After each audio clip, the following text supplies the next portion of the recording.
Avez-vous autre chose? Bien sûr, monseigneur. Dites-nous, comment avez-vous pu réaliser autant de gigantesques travaux? Ah, c'est sûr, je vous le disais, je suis toujours parti. J'ai des quantités d'ingénieurs qui travaillent pour moi, je leur fais entièrement confiance, encore que ce n'est jamais acquis. Vous entendrez certainement, notamment à Besançon, ce qui donne une fidèle image de moi, et je réclame maintenant auprès de vos gens qui expliquent sur les visites de votre monde, que j'ai fait prendre des gens ici, là, à Briançon aussi, à Mont-Dauphin. Non, je vais vous dire quelque chose. Je ne suis pas comme ça. Mais je suis un homme rigoureux.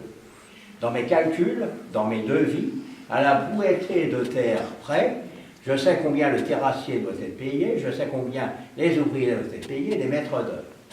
Et lorsque l'on commande un chantier comme ça, si on n'a pas de lettre de cachet, on va porter l'argent qui vient de la cassette royale. On porte l'argent. Et alors ces gens qui finalement ont bien trouvé en quoi ils peuvent être astucieux, il peut être astucieux, de construire à moindre coût, de payer moins les carriers, d'extraire le moins de pierres et de mettre du tout venant, jusqu'à ce que, quelquefois, la forteresse et la muraille s'effondrent comme à Mont-Dauphin, où j'étais obligé de réclamer et de faire courir après l'entrepreneur qui s'était sauvé. À Besançon, parce que, si vous avez la grande façade des casernes au bord du Doubs, l'alignement n'a rien de parfait. Et là, je suis bien obligé de me fâcher. En réalité, la différence d'argent est allée dans les poches. Je ne sais pas si ça arrive toujours dans votre maison. On me dit si parfois, on me dit que oui, parfait. Ça n'a donc jamais changé. Oh. Alors oui, là je l'ai fait attraper et pendre, parce que je suis un homme droit, j'évite de me tromper, de faire quelque erreur sur mes devis, mes chiffres et tout cela, et quand on donne l'argent, c'est pour payer les ouvriers, ce n'est pas pour les détourner pour soi-même.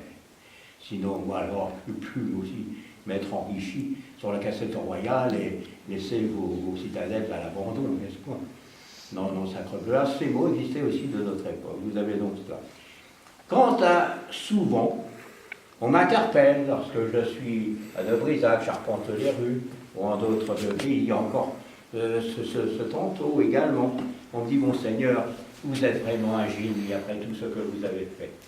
À chaque fois, je réponds ceci. Le génie est un métier au-dessus de nos forces. Il embrasse trop de choses pour qu'un homme le puisse posséder dans un souverain degré de perfection. J'ai assez bonne opinion de moi-même pour me croire un des plus forts de la troupe, et capable de faire le son plus habile. Et après cela, quand je m'examine, je ne me trouve qu'un demi-ingénieur. Après 40 ans de très forte application et de la plus grande expérience qui fut jamais. Oui, mais la gloire en est à celui qui m'a sauvé et fait vivre jusqu'à présent. Donc nous avons ceci. Et alors évidemment, on travaille avec les moyens de notre époque. Et maintenant, je vais vous interpeller là-dessus. Voyez-vous, s'il y a quelque chose dans la fortification qui mérite l'admiration des hommes, on peut dire qu'il se trouve dans cette place, plus que dans aucune autre du royaume. Car soit qu'on la considère par le désavantage de sa situation parfaitement corrigée. À Neubrissac, je suis en plaine, vous avez là une forteresse à feu rasant, dissimulée, enterrée. Soit par la belle symétrie de son revêtement, vous avez ici une étoile parfaite, à 16 branches, avec tous les ouvrages comme ceci, sur lesquels les soldats peuvent monter avec leurs armes, leurs canons, leurs fusils et assurer la défense. Elle est inapprochable de l'ennemi. Et soit par la beauté de ces batteries et de ces grandes esplanades, on n'y trouvera rien que de grand et qui ne soit d'une véritable classe. Car voyez-vous, c'est cela. C'est ici le passage de toute l'Allemagne.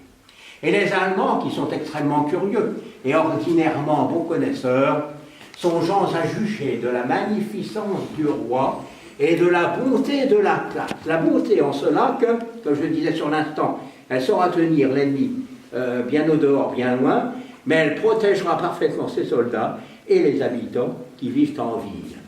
Et pour cela, vous avez la forteresse la plus parfaite ici, à double rangée de fossés, double rangée d'ouvrages et 3 lignes de feu, bien sûr. Le Brisac est réputé imprenable.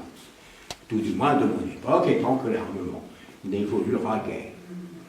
Alors, nous avons cela, Et puis, on n'y trouvera rien que de beau et que de grand qui ne soit d'une véritable place, par la beauté de ses portes. Les portes, ici il y en a 4, que je fais dessiner par Jules Ardouin-Mansart, le neveu de Mansart, qui a prêté son crayon pour les traits de Bertha. Voyez-vous. Nous avons ça, et c'est ainsi qu'il en fut pour tous mes chantiers.